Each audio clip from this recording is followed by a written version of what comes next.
come to the need. In the last slide, we have discussed some parameters about the need when we are explaining the example of the jeans that we are going to a showroom to buy a jeans. So here we are going to define again some need. What is the exact need behind for the software testing? If the software is launched without the testing and it fails, what are the consequences that we have to face? Cost of fixing the issue will be more than the cost of the testing. Exactly, yes. If we launch any of the product, either the software or any of the product without the testing, 99% chances that the product will be failed into the market. Take an example of the automobile industry.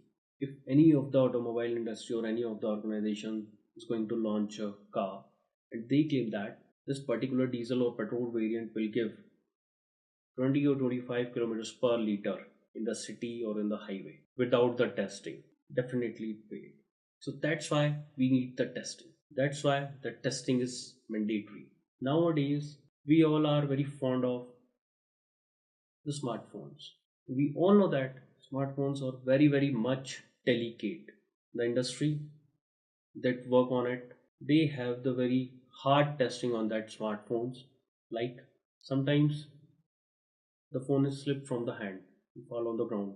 After a couple of seconds, I picked up my phone from the ground and it working fine.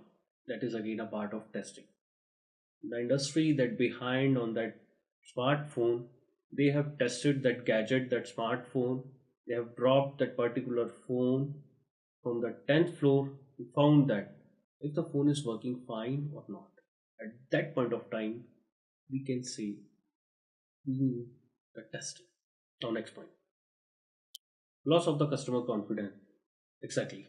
If the company is not giving the product to the customers as per their expectations, as per their need, definitely they will lose the confidence. Definitely they will lose their customers.